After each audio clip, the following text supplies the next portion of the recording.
Well,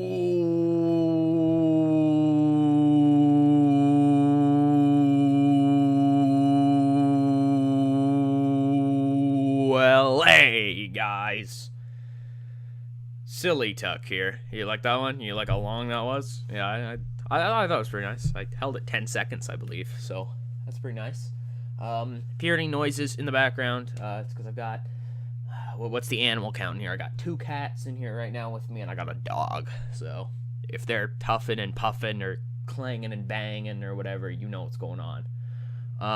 This is ECW. This is, of course, Hardcore TV. I believe this is episode 41 of the series. This one's going to be up a little late because, kind of 2 things. I start my exams.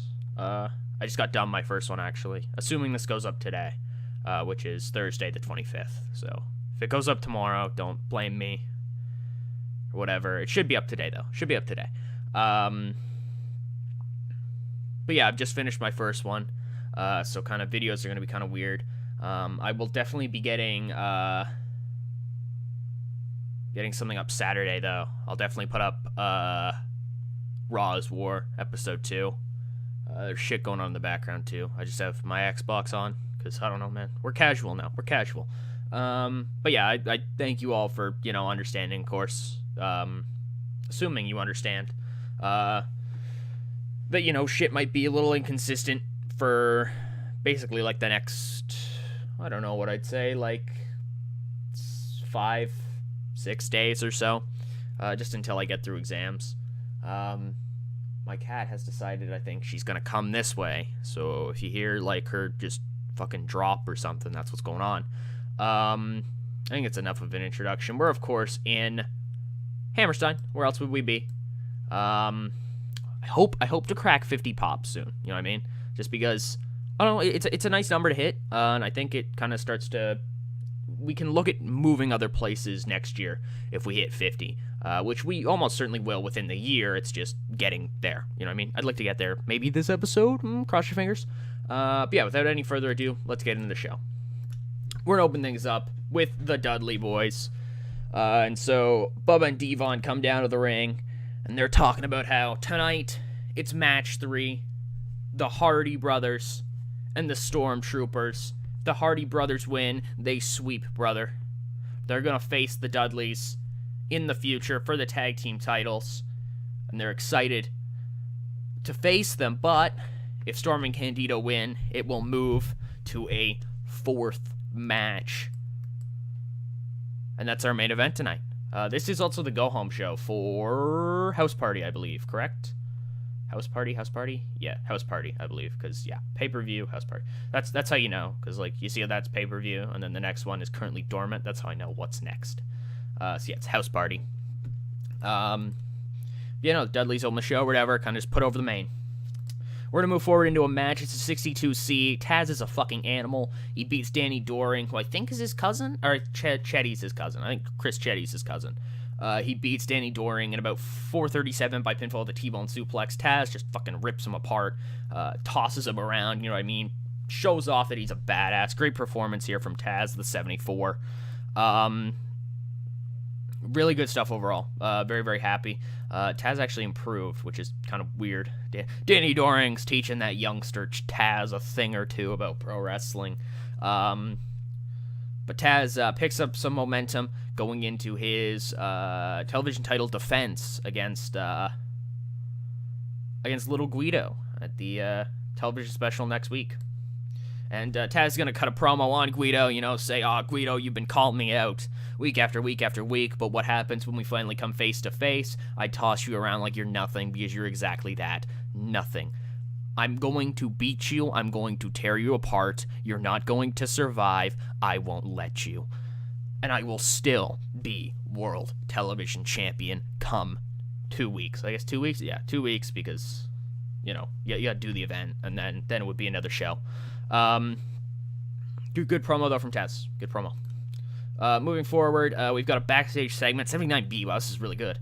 Douglas, he's talking to the Stormtroopers. He's preparing the troops, he's going over some strategy and stuff like that with Lance and Chris and Don, you know what I mean? He's like, all right, so, I like to think they're just kind of like kind of practicing stuff, maybe some holds or stuff like that in their locker room. Like, they're like, okay, yeah, now grab the leg, pick the leg, drop down. Lance, you should know this. Lance, do you know this? And Lance is like, duh. And Douglas is like, exactly, yeah, you do know it. And so, kind of just working on their game a little bit, seeing if he can't get them a victory tonight, because Douglas has been off on his own thing, but he's kind of put to bed the Whipwreck issue, put to bed the Sabu issue a couple weeks prior.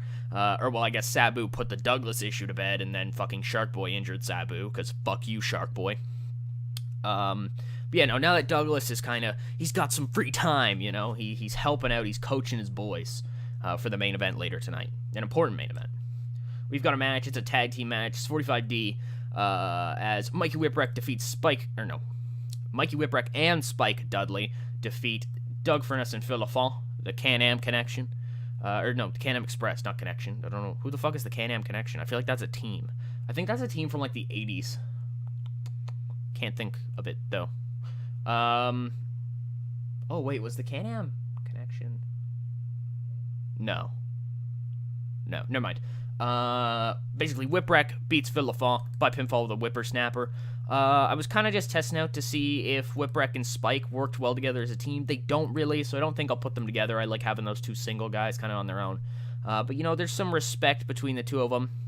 Spike improves, Furnace improves a lot, which is good to see because he's older. But, there's a good friendship here between the two kind of smaller members of the roster, you know what I mean? Whipwreck, obviously bigger than Spike being fucking tiny, but Whipwreck certainly never having the size odds. But anyways, yeah, so Whipwreck gets some of his rub back, brother, from the loss last week, and Spike picks up a victory, teaming with the Whipper Wrecker. What? We go backstage. It's a 66C plus. We see the new era, Steven Regal and Rob Van Dam, and they knock on Paul Heyman's office, and Paul opens it. And Regal says, now let me make something very clear to you, Heyman. If you try any bullshit next week, we're going to end you, okay? I don't care what the repercussions would be. We're going to hunt you down, and we're going to hurt you. And Van Dam's like, if you try anything to jeopardize us getting that title shot, if you bring anybody down there that's not supposed to be down there, we're going to find you, and we're going to fucking break your legs, you asshole. You've given us this opportunity, and we expect it to be fair. And Paul's like, guys, relax, okay? Chill, all right? I'm nothing if not unbiased, okay? I understand that you guys are a little concerned. I've been talking to Tommy and Sandman, trying to get them ready, and I understand that you guys have certain views on how this company should be going forward, and I understand those, and I respect those. So, trust me, I won't be involved, okay? I won't be involved. Nobody will be involved, all right? It'll just be you four duking it out, okay? I promise. And I like to think Regal grabs Heyman or something like that, and he's like, oh, it fucking better be. And all of a sudden, out of the fucking shadows, Dreamer and Sandman just kind of step up, and they're like, move along. And Regal and Van Dam were kind of caught off guard, kind of start to back up, and they're like, we're gonna fucking get you two. Hope you realize that. Hope you realize that the odds are not in your favor no matter what. You do realize who we are, right? We're the greatest. And Dreamer's like, shut the fuck up, okay, Rob? Okay, Regal? You talk every single week about how you're better wrestlers than us, whatever. Prove it. Van Dam's like, Tommy, I don't know if you've been paying attention or not, but we have been proving it every single week. So, I don't know what planet you've been living on. And then, fucking Sandman, cracks one of them in, the back with his cane. And I think he probably cracks Van Dam. And Regal's gotta, grab Van Dam and get him the fuck out of there. As our heroes stand tall going in to the House Party television special. Excuse me. Yeah, that's okay. 30-40 plus as Stormtroopers make their way to the ring. That's about all I want. You know what I mean? Just kind of hyping up the main event. Here we go. The Hardy brothers win. They're facing the Dudley boys in the future. The Stormtroopers win. We're going to a game 4, a match 4, whatever the hell you want to call it. It'll be 2-1. Let's see how it goes. It's a 66C plus. Fucking excellent, boys. Excelente. And about that, a decent wrestling didn't have much heat. The Stormtroopers do it. They beat the Hardy Brothers in 1551 when Lance Storm defeats Jeff Hardy by submission with a Canadian Maple Leaf. This is a different match than anything we've seen before. Instead of trying to run with the Hardy Boys and fly with the Hardy Boys, they slow the pace, the Stormtroopers do. They work down on the Hardy Boys. They break their legs. Just how casually I just said break their legs. They, you know what I mean? They work on the leg, and they lock in different kind of wear-down submissions. Work a really mat-based style. Candido, somebody who's kind of that fast-paced kind of style too, work slow, and they work away, and they work down, and then finally, like, just picking away, you know what I mean? Hardy's get some offense in, but it's hard when, you know, you're being picked apart, you're being pinpointed, right? You can't do your high-flying antics if you don't have legs to stand on. And so finally, Storm kind of gets the ring with Jeff, locks in that Maple Leaf, locks it in, and Jeff just has to tap, flat out. You know what I mean? It's not that big of a loss for the Hardys. They're still up 2-1. Whatever. They have to win one of the next two, one of the next three, whatever. You know what I mean? Nothing against the Hardys, but Storm and Candido came into this with like a new set of mind. You know what I mean? A new plan. And you got to think that might be in part due to Shane Douglas now kind of giving his expertise to the Stormtroopers. Turned out the show was a 58C-. Jerry Lynn's in the ring, our world champion, and he says, "All right, Bam Bam. All right. You've been sending your boys to jump me now for, 2-3 weeks? I'm sick of it. So why don't you just come out here right now, face to face, tell me why you can't let me live? All right?" Bam Bam comes down, and he looks Lynn in the eyes, and he says, "Jerry, I loved you, man. I hope you know that. You were like a little brother to me, and then you shoved it in my face." Jerry's like, "Little? Bam, I don't know what the fuck you're thinking, but I'm older than you. I've been at this longer than you." Bam Bam's like, "That right there, that's that attitude that made me do what I do, what I had to do. Because you, Jerry Lynn, are not a positive influence on my life." Jerry's like, "Bam, what the fuck are you talking about, okay? No, There's my cat. She's crying in the background. Shelly, don't cry. I'm recording." Now she's gonna scratch my couch because she's angry. Anyways, Bam Bam says, "Jerry, I want to put this bluntly as possible. What I want is you gone. And I want that belt around my waist. I can't stand to think that this company is headed, and the face of this company is a rat-faced knacker like yourself." And Jerry's like, "So that's what you want, eh? You want me gone, and you want this belt. Okay." You know, Jerry kind of looks at the belt, and he says, "Okay, you're fucking on. We're not going to do it next week, though. House Party's already overbooked, as it is, alright? There'd be no time. But we'll do it... What's our October pay-per-view? Anarchy Rules, I think? Yeah. We'll do it at Anarchy Rules. Live on pay-per-view. And you want me gone? If I lose, I'll go. I'll quit this company.